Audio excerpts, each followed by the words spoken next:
Welcome back to Studio 10. Folks, this weekend on Saturday, it's the Real Terror Film Festival. This is a great time of the year, though, for the scary movies. It is. Creative Loafing is putting it on. We've got Matthew Scheel here from Creative Loafing, along with the king of B movies, Joel Wynkoop, and also Mike Christopher, one of the stars of Dawn of the Dead. But what an interesting lineup of guests you brought along with you today. Yes, and it is. It is. Why are these gentlemen with you today, Matthew? Well, we're here to talk about the Real Terror Film Fest happening this weekend at our CL space. There are a lot of short films, and are these all locally produced? Yeah, films? yeah. One of the ways to get into the film festival was you had to shoot and produce your film in Florida. Didn't necessarily have to be in the Bay Area, but the state of Florida. It could be Miami, it could be Orlando, Tallahassee, anywhere in the state of Florida. A lot of horror movies in Tallahassee these days. Have you seen what the legislature's up to? Good Lord. Are they full-length features or are they shorts? What's the lineup? Well, we had two categories: short films and feature films. Short film, I think we have about 9 short films and 3 feature films. It's gonna be good. It's gonna be a good day. And Joel and Mike are both panelists. You're panelists, I believe, yes, coming up. That's correct. And Mike, Dawn of the Dead was, I think, listed as one of the, not only a great horror movie, but one of the 500 best movies of all time. Was it just a blast to make that movie? It had to be a good time. It was shot in Pennsylvania, wasn't it? In Pittsburgh at the Monroeville Mall. Okay. Yeah, it was great. There was hundreds and hundreds of zombies there every night. We showed up after the mall closed down and just took over the place. We had motorcycles riding through there and cars and everything. It was just amazing. And you're one of the most recognizable zombies of the film, and people still talk about your character today. They obviously probably don't look at you on the street and come up and say, "Hey, you were the Hare Krishna zombie," right? I've never been recognized on the street, even in Pittsburgh. Now, the movie obviously was about, the flesh-eating zombies and so forth, but a lot of critics thought that, well, this is also about sort of the excess of the 70s and how corporate culture was driving consumers into zombies. Was that discussed while you were filming this, or perhaps maybe the critics are reading too much into it? No, I'm sure that was George's original intention. And the Monroeville Mall was one of the first giant malls in the United States, so there was a good play into that as well. Yeah. And Joel, where did you garner the title, the King of the B Movie? It was in 1996 by Alternative Cinema. Did an article with me. I had done 6 movies in 1 year, and they gave me a little thing that's saying, King of the B Movies, Joel Wynkoop. Because to date, I've made about 60 movies, full features, and they're released all over the country and all over the world.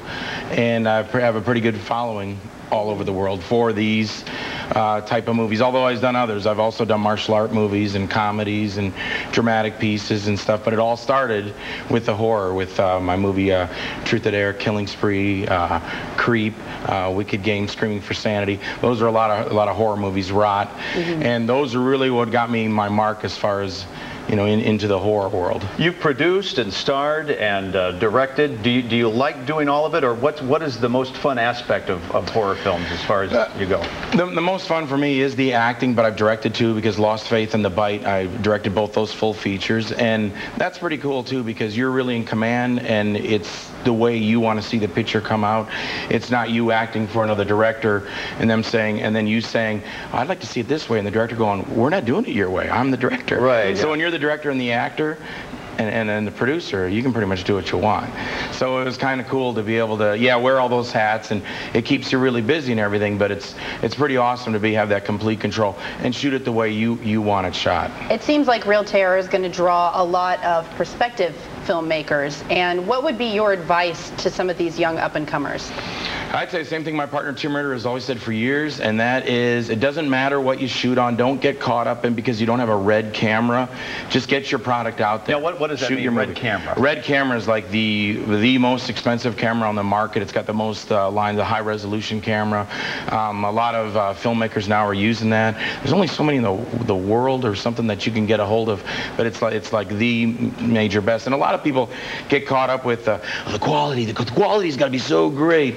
But there's a lot of stuff that's wasn't on the red that are on 16 millimeter classic movies that you still sit down today and watch, and you're not so worried about all that quality thing. And the main thing for an independent filmmaker is just make your movie and get it out there. That was going to be my next question, for you to kind of compare and contrast horror movies from the 50s and 60s and 70s to some of the modern day stuff. But yeah, it doesn't have to be real. It's almost better if it's not high quality, isn't it? Well, we'll do the best you can. But what I'm saying is, if you don't have a red camera sitting around or a high def camera or something, if you got a video camera, just shoot the movie. When we shot Twisted Illusions in 1984, it was on half-inch video, and we sent that to Jeff Miller at Peerless Films. He gave us $1 million to make Truth or Dare off of a little half-inch 20-minute short called Truth or Dare.